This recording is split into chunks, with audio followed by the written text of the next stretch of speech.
What if I told you that trying to survive on a $30 a day, shoestring budget in Europe is actually, statistically, the fastest way to ruin your vacation? Oh, absolutely. It's a disaster waiting to happen. Right.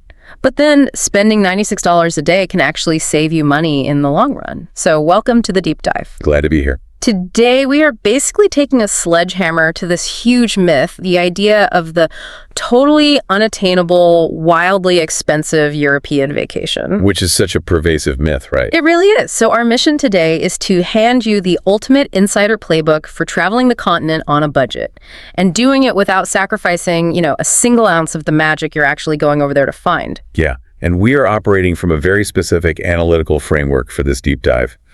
Budget travel isn't about suffering. It's really about resource allocation. Resource allocation, I like that. Right. It's an exercise in spending money where it yields the absolute highest return on your experience.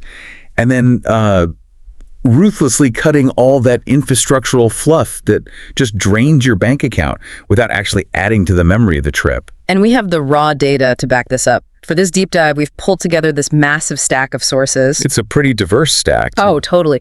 We're looking at modern budget travel guides, highly detailed trip reports from these really seasoned backpackers, YouTube transcripts where travelers are literally breaking down their expenses to the actual cent. Down to the penny, yeah. And then some closely guarded secrets from full-time digital nomads.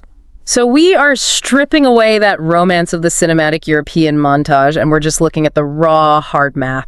Because the math is where that fantasy actually becomes a viable strategy. Yeah. We really need to establish a realistic baseline for you of what a European trip actually costs in today's economic landscape. Right. And the sources present these two drastically different realities, which is fascinating. Oh, the contrast is wild. On one side, you have this almost legendary internet challenge, like the $1,000 a month European trip. Which is brutal. Yeah, that averages out to about $33 a day. But on the flip side, we have this meticulously documented 70-day trip report from a backpacker named Noah Anderson. And his data is incredibly helpful. Right, because Noah tracked every single transaction over 10 weeks. So his grand total was $6,741, which, if you break it down, is roughly $96 a day. And, that gap between $33 and $96, that represents an entirely different psychological and physical experience of travel. So I want to look under the hood of Noah's $96 a day because his expense breakdown totally defies traditional budgeting logic. It really does. It surprises people. Right. So he spent $1,600 on travel, $1,700 on accommodation, $345 on experiences, and then $637 on a miscellaneous category like travel insurance and laundry. Pretty standard so far. Yeah, but his single largest expense, like dwarfing everything else, was food. Yeah. He spent $2,440 on food. Which is a lot. It's $35 a day, every single day for 70 days. In the ultra-budget travel community, spending that much on food sounds almost irresponsible. Well, it sounds irresponsible until you factor in the biological reality of navigating a foreign continent. Noah's behavior completely explains the expense here. How so? So he's a 6-foot-tall individual, weighs about 185 pounds, and he was walking an average of 20,000 steps a day. Wow, 20,000? That's a lot of ground to cover. Right, and he logged days where he was burning over 4,000 calories. Physical exertion on a trip directly correlates to your daily caloric needs. That makes total sense. Yeah, when you are navigating a new city and you're carrying a heavy pack from a train station to wherever you're staying, walking through these cavernous museums for hours. Or hiking up to panoramic viewpoints. Exactly. Your body essentially operates like a furnace. So if you attempt to fuel a 4,000 calorie burn rate on a $30 total daily budget, which, might afford you a light salad and maybe a piece of bread, you are going to physically and mentally crash. And he noted in his report that he only cooked about 25% of his meals. Which is a key detail. Right, because he was simply too exhausted after 12 hours of sightseeing to, navigate a crowded communal kitchen. So he just relied on street food and local restaurants for the vast majority of his calories. Exactly. The food budget is inextricably linked to the physical activity level. So those travelers who are attempting that $30 a day survival budget, they are often forced into this state of intense decision fatigue. Oh, I can imagine. Yeah. Every single microtransaction becomes this high-stakes calculation.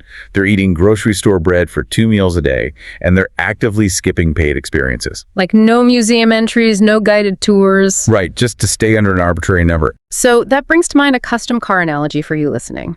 Budgeting for a trip is sort of like building a vehicle with a strict weight limit. Okay, I like where this is going. You can drop this massive, heavy engine into it, which represents a high food budget to fuel all that physical exertion. But to stay under the weight limit, you have to rip out the luxury leather seats and the air conditioning. You have to compromise on the accommodation. Exactly. You have to sleep in cheaper lodging. You just cannot have the big V8 engine and the luxury interior on a super strict budget. The math forces a compromise. That compromise is essentially the core of the strategy. Because look, the psychological stress of that ultra-low $30 budget can fundamentally alter your memory of the entire trip. Because you're just stressed the whole time. Precisely. If you are constantly anxious about spending an extra €2 on a cup of coffee, you are operating in a state of scarcity. You really aren't absorbing the culture. You are just trying to survive it. So a moderate $96 budget provides a buffer. A critical buffer, yes. You can say yes to an unexpected museum visit, or you can sit down for a hot meal when your body just demands it. That slight increase in your daily spend buys a massive decrease in cognitive load. So the takeaway for you listening is to really figure out your custom build before you even board the plane. Yes. Figure out what matters to you. Are you willing to sleep in a super basic room so you can afford to fuel your body with amazing local cuisine? Or would you rather buy groceries and cook pasta every night so you can afford a really nice private room? The math has to reflect your personal limits. Exactly. But of course, that $96 a day average only works if you don't blow half your total budget before your boots even touch the cobblestones. The upfront costs. Right. The biggest upfront capital expenditure is just getting across the ocean. Which brings us to the actual foundation of the trip timing, visas, and flights. And this is where understanding macro-level logistics either saves you thousands of dollars or it creates these devastating financial sinkholes. So let's start with the legal stuff, the changing landscape. We definitely should. The sources heavily emphasize a major upcoming shift for anyone traveling with a non-EU passport. It's the ETIAS requirement. Right, rolling out in late 2026. Yeah, it stands for the European Travel Information and Authorization System. It's basically an electronic visa waiver. And fortunately, it's a fairly minor hurdle for most people. Yeah, it only costs €7 and it's valid for 3 years. But the far more critical legal trap, the one that digital nomads and long-term backpackers totally obsess over, is the 9180-day rule. Ah, yes. The Schengen Shuffle, as it's often called. So explain that for us. Well, the Schengen area encompasses 29 European countries that have abolished their internal border controls. And the rule dictates that a non-EU visitor can only stay within this entire zone for 90 days within any rolling 180-day period. And the word rolling is really what trips people up, right? Very much so. Like you can't just spend 90 days in Italy, cross the border into France on day 91 and just assume the clock magically resets. No, it's exactly the opposite.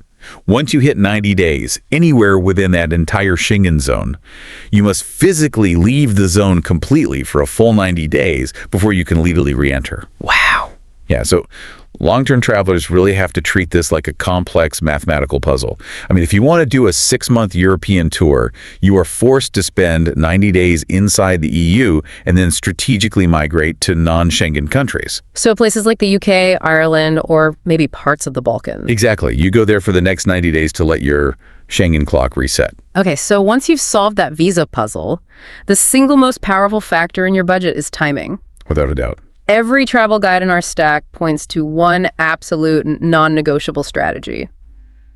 Shoulder season. March through May and September through October. Avoiding the peak summer season of late June to late August is paramount. Because the economics of the peak European summer are just punishing. Yep. When you are competing simultaneously with massive global tourism demand and European school holidays. It's a perfect storm. It creates a huge supply and demand imbalance. The flight algorithms detect this surge, and they just automatically double or triple the prices. And the hotels do the same thing. Exactly. Hotels reach maximum occupancy, and they completely eliminate all their budget tiers. But beyond just the financial penalty, you also face the physical penalty of climate change. Oh, the heat. Yeah, exploring ancient stone-paved cities like Rome or Athens in 40 degrees Celsius heat. which is well over 100 degrees Fahrenheit for our American listeners. Right. Doing that while dodging tens of thousands of other tourists, it just creates a really hostile travel environment. But then shoulder season drops the temperature, thins out the crowds, and slashes the prices. It's the sweet spot. And getting the flight booked during that shoulder season introduces this concept of the Goldilocks window. Yes, the booking window. The data shows that booking international flights 2 to 8 months out from your departure date is historically the best time. Right, because airlines haven't started aggressively pricing to fill empty seats if you look, say, a full year out. But if you wait until a month before, you trigger their urgency algorithms and you end up paying a massive premium. Exactly. And the tools you use during that window completely dictate the outcome. The sources highlight some really distinct strategic differences between platforms like Google Flights and Skyscanner. Yeah, let's break those down. Well, Google Flights really excels at precision. So if you have very rigid dates that are dictated by your job, its calendar and map interfaces will instantly show you the most efficient routing. But Skyscanner is different. Very. Skyscanner is built for flexibility. It has this search everywhere function across an entire month. Oh, I love that feature. It allows you to basically let algorithmic pricing anomalies dictate your actual destination. And the sources detail some really extreme strategies for exploiting those anomalies, specifically hacker fares. These are fascinating, though definitely not for the faint of heart. Right. So there is this crazy trip report of a couple needing to fly from Manchester to Melbourne. A standard direct ticket was just financially out of reach for them. Way too expensive? So instead, they mapped out this multi-carrier route. They flew a budget airline from Manchester to Berlin. A few days later, they took a completely different budget airline from Berlin to Dubai, then Dubai to Sri Lanka, then Malaysia, and finally Melbourne. Wow. Yeah, by breaking the journey into these disjointed segments, they cut their total airfare by 50%. Which works because they leveraged the hub and spoke model of global aviation. I mean, major international hub cities like London, Paris, Istanbul, Madrid, they benefit from really intense airline competition. And lower per passenger landing fees, right? Exactly. So it is almost always cheaper to fly a long-haul route into one of these mega hubs, regardless of where you actually want to end up in Europe. And then you just use the local transit to get to your final stop. Precisely. You utilize the continent's dense, highly subsidized internal transit networks to reach your actual destination. But we have to point out that level of fragmentation introduces a massive amount of risk. A huge risk. Piecing together a route with 3 different, completely unaffiliated budget airlines is like trying to assemble IKEA furniture without the manual. I mean, one misconnection and the whole thing falls apart. It's a financial tightrope walk without a safety net. Exactly. If your Ryanair flight out of Manchester is delayed by 3 hours and you miss your EasyJet connection in Berlin, EasyJet has literally zero legal obligation to rebook you. Because you aren't on a continuous ticket. Right.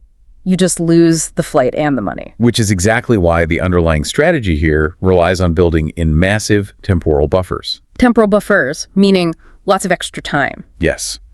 You do not book a hacker fare with a 2-hour layover. You book it with a 2-day layover. Oh, I see. You turn that connecting city into a micro-destination.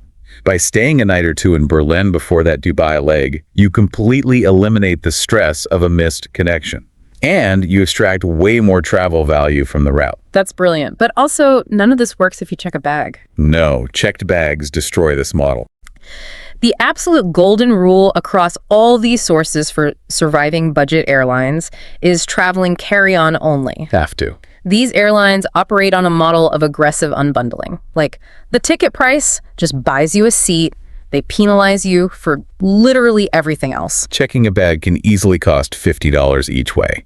Which totally wipes out the savings of the hacker fare in the first place. Plus, dragging 50 pounds of luggage up the really steep, narrow stairs of a 19th century European train station is just a quick way to ruin your day. Absolutely. Because mobility translates directly into financial flexibility. When you are on the ground, carrying your entire life on your back allows you to adapt to the cheapest transit options on a moment's notice. Which actually transitions us perfectly into navigating the continent once you've landed. Let's get into it. You've survived the hacker fare, you're standing in a European hub, and now you have to move between countries without blowing that $96 daily average. Right. The sources break down the transit hierarchy into planes, trains, and buses. So let's start with the trains, because it's probably the most romanticized vision of European travel. It is, and the European rail network is an absolute engineering marvel. It drops you right in the historic center of a city without all the massive security delays of an airport. But that convenience comes at a premium. A very steep premium sometimes. Noah, our backpacker from earlier, he utilized a Eurail pass. He paid $369 for 10 travel days over a 2-month period. Okay. But then, plus an additional $43 in mandatory reservation fees for the high-speed routes. Yeah, people always forget the reservation fees. So that's over $400 just for the privilege of boarding the trains. And it brings up this wild behavioral economics trap. The sunk cost fallacy. Yes. Buying a multi-day Eurail pass is heavily reliant on the sunk cost fallacy.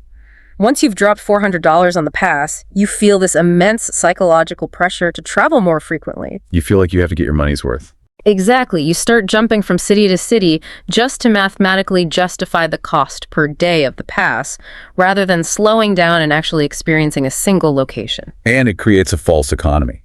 Travelers often discover that just booking point-to-point local trains well in advance, or intentionally choosing the slower regional lines over those high-speed bullet trains, that actually results in a significantly lower total transit spend than a comprehensive rail pass. But that requires a lot of planning. It does. It requires meticulous spreadsheet work before the trip to compare individual ticket prices against the flat rate of the pass. And if the trains are breaking your budget, the natural pivot is back to the budget airlines. The Ryanairs, the EasyJets, Wizz Air. Yeah, the sources highlight a really specific receipt. A flight from Manchester to Paris for 13 euros. 13 euros. Literally less than the cost of an airport sandwich. But we really have to look at the business model of how a 13 euro flight even exists. Budget airlines achieve these prices through aggressive cost cutting, sure, but also by negotiating massive subsidies with secondary, highly remote airports. Right, so that 13 euro flight to quote-unquote Paris likely landed at Beauvais Airport. Exactly. Which is, what, an hour-and-a-half drive away from the actual Eiffel Tower? At least. And this introduces the time versus money matrix. You really must calculate the true door-to-door cost. Break that down for us. So the flight is 13 euros.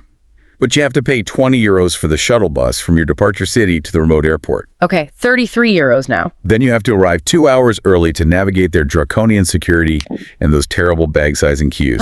The worst. Then there's the flight itself, and that's followed by another 20 euro, 90-minute shuttle bus from the remote arrival airport into the actual city center. Wow. So suddenly, your 13 euro bargain has cost you 53 euros and consumed 7 hours of your day. So when you run that equation, a slightly more expensive train ticket that picks you up in the heart of City A and deposits you right in the heart of City B often yields a vastly higher return on your travel investment. You preserve your time and your sanity. Totally. But what if time is abundant and money is critically low? Like, you really need to save. Then you look at the buses. Yeah. The sources point universally to the European bus networks. Companies like Flixbus and Megabus, they are the absolute backbone of what people call the dirtbag path. The dirtbag path, I love that. They have completely blanketed the continent, particularly in Eastern Europe and the Balkans, where the rail infrastructure is maybe a bit fragmented or outdated. And the real strategic deployment of the bus network involves the overnight route. The sleeper bus. Yeah, if you book a 10-hour bus ride from, say, Munich to Budapest that leaves at 10 p.m., you accomplish two things simultaneously. You move across the continent, and you completely eliminate a night's accommodation cost. It's very efficient. You wake up in a new country, and you kept that $25 hostel fee right in your pocket. Right, but the feasibility of that strategy rests entirely on your physiological ability to achieve REM sleep while sitting upright on a moving highway. Good luck with that. Exactly. It is highly efficient on a spreadsheet, but physically demanding in practice. The sources also dig into some niche transit methods, like renting cars through platforms like Discover Cars is strongly discouraged in Western hubs. Oh yeah, parking fees and congestion charges will bleed you dry in Paris or Rome. But it's deemed absolutely essential for remote exploration. Yes, very true. Like, if you want to drive the winding Trans-Fagras highway in the Romanian mountains or navigate the Albanian coastline, regional rental prices drop significantly out there. And you get so much more freedom. They also highlight ride-sharing platforms like BlaBlaCar, where you essentially subsidize a local commuter's gas money. It's brilliant. Yeah, like catching a ride with someone who is just driving from Malaga down to Gibraltar for work anyway. It circumvents the traditional tourist infrastructure completely. You get both cheap transit and unscripted interaction with locals. And for the truly, truly budget conscious, the sources detail the Berlin method of sightseeing. The Berlin method. You just rely on your own 2 feet. You walk across the city, spot a fascinating piece of architecture on the horizon, walk up to it, admire the exterior design for free, and then spot the next building. Just wandering, essentially. Yeah, you absorb the scale and layout of the city without ever paying a single entry fee. It is the purest distillation of exploration. But, after 10 miles of the Berlin method, you require recovery. Which brings us to the second largest line item on any budget accommodation. You need a place to sleep. Obviously. And if you are going to survive a long-term trip, you really have to undergo a fundamental psychological shift regarding where you lay your head. Because the undeniable king of budget travel is the hostel network. And for listeners whose concept of a hostel is stuck in this gritty 1990s stereotype, the modern reality is radically different. It really is. European hostels have evolved into these sophisticated, high-density community hubs. Many of them feature rooftop bars, swimming pools, dedicated co-working spaces with high-speed internet, and these massive communal kitchens equipped with commercial-grade appliances. And the discovery phase for these places happens on platforms like Hostelworld, right? Where you can verify the cleanliness and the vibe through user reviews. Yes, Hostelworld is great for research. But the critical budget hack is to never finalize the booking on the aggregator. Never. Once you find the perfect spot, you navigate directly to the hostel's proprietary website to book. You completely bypass the third-party commission fees, and the hostel often passes a portion of those savings directly back to you. It's a win-win. But we do have to talk about the reality of the transaction here. You are trading financial capital for a complete surrender of privacy. Oh, totally. Staying in a prime location in central London for $24 a night requires sharing a room with up to 11 complete strangers. And the tripper courts do not sugarcoat this. You are dealing with the sensory overload of a busy transit hub, literally inside your bedroom. Earplugs are mandatory. You have people packing their bags at 4 a.m. for an early Ryanair flight. You have groups returning at 3 a.m. from a massive pub crawl. So at what point does the profound lack of deep sleep start to actively degrade your ability to enjoy the daytime exploration? Well, sleep deprivation is the enemy of awe. I love that phrase. If you are too exhausted to process the historical weight of the Louvre, the money you saved on the bed is effectively wasted. So what's the solution? The strategy most veterans employ is the rhythmic splurge. Okay. They will endure 3 nights in a high-density, chaotic dorm to bank the savings, and then they intentionally book a private room for the 4th night, just to reset their nervous system and catch up on REM sleep. That modulation is key. You have to pace yourself. But the sources also explore the fringes of completely free accommodation. The $0 options. Right. We are talking about couch surfing, where you are literally sleeping on a local resident's sofa. House-sitting platforms, where you secure an entire house in exchange for feeding the owner's pets and watering their plants while they are away. Those are great if you're flexible. And work exchange networks like Worldpackers, where you might say, pour beers at a hostel bar for 15 hours a week in exchange for a free bed. These methods effectively reduce your lodging line item to 0, yes, but they introduce a completely different currency: emotional labor and time. Right, you're working for it. You have to actively engage with your host or perform duties. It is definitely not a passive hotel experience. There is also a standout platform mentioned specifically for solo female travelers called Nomad Sister. That one is incredibly unique. It facilitates free, secure home stays with local hostesses. One traveler detailed using the network in the Auvergne region of France. She was hosted by a local woman. They shared meals, shared solo travel stories, and she was granted access to this deeply authentic slice of rural French life that a commercial hotel literally cannot provide. It bypasses the commercial transaction entirely, returning travel to a state of actual cultural exchange. Exactly. Now, for those who still prefer the privacy of a traditional hotel but want to manipulate the pricing, the tech stack is fascinating. The tech tools are getting very advanced. The sources highlight browser extensions designed to outsmart dynamic pricing. One is called Directo, which automatically hunts down the direct booking link for a hotel you are currently viewing on an aggregator site. Very useful. But the more aggressive tool is RatePunk. Tell us about RatePunk. It exposes the hidden mechanics of geographic price discrimination. Hotel booking algorithms often analyze your IP address. To see where you live. Exactly. If the system detects you are searching from a high-income area like New York or San Francisco, it dynamically inflates the room rate. That's so sneaky. RatePunk flags that discrepancy in real time. Once you know you are being gouged based on your location, you deploy a virtual private network, a VPN. Oh, I've heard of doing this. You route your internet connection through a server in a lower-income country, refresh the page, and the algorithm instantly drops the price of the exact same room by 20%. It is digital arbitrage. You are using their own algorithmic logic against them. Amazing. Okay, so we've covered the logistics of movement and shelter, but the loudest, most consistent secret across every single source in our stack is that your budget is ultimately dictated by geography. 100%. Where you go matters far more than how aggressively you pinch pennies once you get there. The macroeconomics of the continent are just inescapable. The sources establish a set of geographic golden rules. Avoid the Eurozone currency bloc if possible. Right. Avoid capital city centers. If you absolutely must visit Paris or London, your lodging needs to be way out in the commuter suburbs.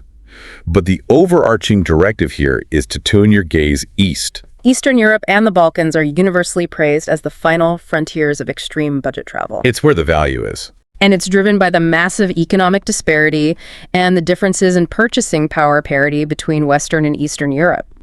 Countries that retain their own sovereign currency rather than adopting the euro offer incredible leverage for travelers who are earning in dollars or pounds. It's an instant discount. Let's look at Poland. The sources highlight Krakow. For roughly 30 euros, you can purchase a multi-day city card granting unlimited public transit and entry into 36 different museums. 36? Yeah. You can stand in the main square and listen to the live trumpet call from St. Mary's Basilica. You can descend hundreds of feet into the Wolitska salt mines, exploring these cavernous underground lakes carved entirely of salt. You have access to deeply profound historical sites like Auschwitz. The density of world-class history, architecture, and cultural preservation available there for a fraction of the cost of a weekend in Amsterdam is just staggering. Romania is another heavy hitter. You can visit Bran Castle, the inspiration for Dracula's fortress.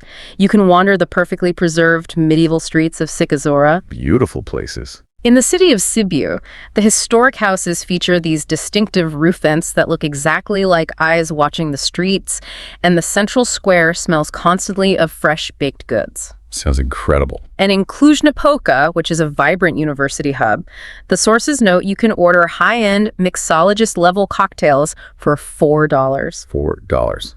You are accessing an entire tier of luxury and culinary innovation that would be completely gated off by price in Western Europe. Hungary offers a really similar value proposition. In Budapest, you can marvel at St. Stephen's Basilica, take a guided tour of the massive Gothic Revival Parliament building for the equivalent of a few dollars. One of the best buildings in Europe. You can spend the afternoon soaking in the sprawling Sekeni thermal baths, and then eat a massive, authentic bowl of goulash in the Central Market for $10. You can't beat that. And if your European dream really requires a beach, the guides emphatically steer you away from the Amalfi Coast and toward the Balkans. The Albanian Riviera. Yes, it offers the exact same crystal clear, stunning Mediterranean waters as Greece or Italy. But because the mass tourism infrastructure hasn't fully metastasized there yet, the prices are a fraction of the cost. The rugged mountains of Montenegro and the historic intersections of Bosnia and Herzegovina offer similar untouched value. And this brings up a critical point about the nature of modern travel. When you venture into Moldova, Latvia, or the Balkans, you aren't just saving money. No, you're getting something else. You are experiencing preserved authenticity. Mass tourism has a really sanitizing effect. When a city center becomes entirely dependent on foreign cruise ship dollars, the authentic local culture is often hollowed out and replaced by generic souvenir shops and English language menus catering to the lowest common denominator. Exactly. The East offers the feeling of discovery that many assume no longer exists in Europe. Now, I understand the economic logic here, but I really have to push back on the emotional reality of this advice. Okay, let's hear it. If someone has spent a decade dreaming of seeing the Eiffel Tower sparkling at night or riding a gondola in Venice, telling them to go look at a salt mine in Poland instead is a tough sell. Fair point. It feels like offering someone a generic store-brand soda when they specifically asked for a Coke. It might taste fine, but does it really fulfill the specific lifelong desire? Look, if the Eiffel Tower is a non-negotiable anchor for the trip, you absolutely must go to France. Attempting to suppress a core desire just to save money will ultimately lead to resentment. Right. But the sources provide strategies for hacking Western Europe as well. It's all about geographic shifting within those expensive countries. Exactly. You don't have to stay in Paris. That traveler who used the Nomad Sister platform went to the Auvergne region in central France. She hiked the Puy de Dôme, a dormant volcano, and ate a massive traditional skillet of truffade, this rich dish of potatoes, garlic, and local cheese, for $18. Incredible value. In Spain, the focus shifts to the southern region of Andalusia. You can wander the intricate Moorish architecture of the Alcazar in Seville, or the breathtaking Alhambra in Granada. Some of the best architecture in the world. And in Cordoba, there is the Mezquita, an unbelievable cathedral mosque with a hypnotic forest of symmetrical arches. The budget hack there relies on time shifting. If you arrive right when the doors open between 8:03 and 9:40 in the morning, entry is completely free. Portugal is also consistently isolated in these sources as the anomaly of Western Europe. Yeah, Portugal is great. It offers a stunning Atlantic coastline for surfing and vibrant, historically dense cities like Lisbon and Porto, while maintaining a cost of living and travel significantly lower than its immediate neighbor, Spain. Okay, so you've selected your destination, you've hacked your hotel, and you are standing in the middle of a beautiful European square. The final hurdle is surviving the day-to-day attrition. This is where a budget bleeds out through 1,000 tiny cuts. Yes. We have to look at the daily micro decisions regarding food, technology, and cultural traps. This requires strict operational discipline. Food is definitely the most frequent trap. The absolute golden rule from all the sources: never eat at a restaurant where you can see a major monument from your table. The economics of commercial real estate explain this perfectly. A restaurant overlooking the Colosseum pays exorbitant rent. Naturally. And they pass that cost directly onto the consumer through a massive tourist tax baked into the price of a really mediocre plate of pasta. So to circumvent this, travelers rely on the grocery store hack. You navigate to local chains like Aldi or Lidl. You buy regional cheeses, cured meats, a fresh baguette, and a bottle of table wine for a fraction of a restaurant bill, and you eat it in a public park. It's a classic strategy. The sources suggest committing to cooking at least one meal a day yourself. And my personal favorite strategy, targeting local bakeries roughly 30 minutes before they close. Oh, that's a smart one. They will systematically slash the prices of their pastries and bread by 50% to clear inventory before the end of the day. But beyond the hacks, there is a deeper cultural philosophy regarding consumption here. The sources stress the importance of aligning your diet with the local supply chain. Like, drink beer in Czechia, drink wine in France, eat tapas in Spain. Precisely. You aren't just engaging in cultural cosplay, you're actually tapping into local agricultural economics. Local products do not carry massive import or transportation tariffs. Because they're right there. Right. Because they are sourced regionally, they're inherently cheaper to produce and distribute. Furthermore, they are almost always of a significantly higher quality than imported goods. You secure a superior culinary experience for less money simply by refusing to fight the local current. Technology presents another massive hidden cost. Attempting to use your home cellular data plan abroad is a total financial landmine. Oh, will ruin you. The sources highlight how American carriers will happily charge you $10 a day for an international pass. Over a 70-day trip like Noah's, that is $700 just for the privilege of loading Google Maps. The technological solution has completely shifted away from physical SIM cards, though, to the eSIM. Right. You download an app like Olaf, which allows you to purchase a digital cellular profile that installs directly onto your phone's hardware. The sources show travelers securing a 10-day European data plan for just $37. Which is so much better. Another traveler prearranged a 30-day T-Mobile international plan for $50. And the universal tactic to preserve that precious data allocation is downloading the map of the city via Google Maps while you are connected to the hostel's free Wi-Fi, allowing you to navigate the streets via GPS entirely offline. It completely insulates you from roaming charges. It's a must-do. Finally, we have to address a massive point of financial friction, particularly for North American travelers: tipping culture. It is a profound divergence in labor economics. Tell us about it. Well, in the United States, the restaurant industry structurally relies on the consumer to subsidize the wages of the waitstaff through a 20 to 30% tip. In the vast majority of Europe, service workers are legally guaranteed a living wage by their employers. So when an American tourist applies their cultural conditioning and leaves a 25% tip on a dinner in Rome or Berlin, they're unnecessarily hemorrhaging their travel funds. They mean well, but it's bleeding money. The sources recommend utilizing an app called Globe Tips. It analyzes the specific labor customs of the country you're standing in and provides the exact tipping etiquette. In some places, it's customary to just round the bill up to the nearest euro. In others, it's a flat 10%. And in many, tipping is completely unnecessary and sometimes even confusing to the staff. You really have to do your research. And for younger travelers, leveraging demographics is key. If you are under 25 or an EU citizen under 27, presenting your ID unlocks steep discounts or entirely free entry at heavily subsidized national museums and historical sites. You have to shed your domestic habits and operate within the parameters of the local economy. I have to ask the practical question, though. If a traveler has to calculate the exchange rate of a Croatian beer, cross-reference a tipping app before paying the waiter, use a VPN to mask their IP address before booking a bed, map out the exact closing times of local bakeries, and calculate the door-to-door ROI of a remote airport transit. It sounds like a lot. It does. Does the vacation just turn into a stressful accounting job? Where is the mental relaxation we talked about at the very beginning? It is a highly demanding cognitive load initially, I won't deny that. So how do you relax? The objective is not to be running spreadsheets while looking at the Pantheon. The objective is to front-load the operational systems during the planning phase at home. Oh, I see. Do the work before you leave. Exactly. You internalize the rules, like always walking 3 blocks away from a monument before eating, so that when you are on the ground, the financial defense mechanisms operate automatically in the background. It's the friction of learning a new system, which eventually gives way to seamless execution. That makes sense. And that brings us full circle. The mission of this deep dive was to prove that Europe is entirely accessible to you, regardless of the heavy numbers sitting in your Blip account. It really is open to anyone. The continent is open, but it requires a trade. You must be willing to swap seamless convenience for logistical creativity. You might have to swap the frictionless glide of a private taxi for the complex navigation of a local bus. You might trade the luxury of a boutique Parisian hotel for the raw authenticity of a homestay in the French countryside. It requires deep intentionality regarding where your capital goes. And the reward for that intentionality compounds over time. Every single dollar or euro you protect, by utilizing the grocery store hack or by taking the overnight bus to save on lodging, remains in your ecosystem.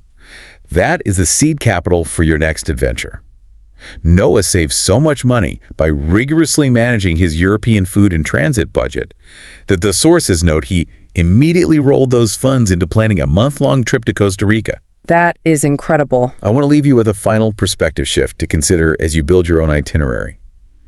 We have a tendency to view a strict budget as a cage, a set of restrictions that limits our ability to experience the world. Right. But consider the possibility that a tight budget is the exact mechanism that enhances the travel experience. Interesting. Having unlimited capital allows you to purchase insulation. You can stay in the sterile international hotel chains that look identical in every country. You take private cars that whisk you past the actual neighborhoods. You eat in Michelin-starred restaurants populated entirely by other wealthy foreigners. You never actually touch the city. Exactly. A strict budget strips away that insulation. It forces you onto the municipal bus where you are sitting shoulder to shoulder with locals commuting to work. It forces you into the neighborhood grocery store to decipher the labels on the local cheese. It forces you to ask a stranger for directions because you can't afford a roaming data plan. It grounds you. It forces you into a hostile kitchen where you end up sharing a meal with a backpacker from a country you've never even visited. The financial friction of a tight budget might be the only reliable way to pierce the tourist bubble and experience the real, breathing Europe. So the next time you find yourself daydreaming about that perfect espresso on the ancient cobblestones and the anxiety hits as you open your banking app, don't let the math kill the movie montage. Don't let it stop you. Just realize that your movie might not be set in a Parisian cafe. It might be set in a cavernous underground salt mine in Poland, or on an overnight bus weaving through the Albanian mountains. And because of that, it might just be a vastly better story. A much better story. Thanks for joining us on this deep dive. Start running your own math. Start packing your carry-on, and we'll catch you on the next one.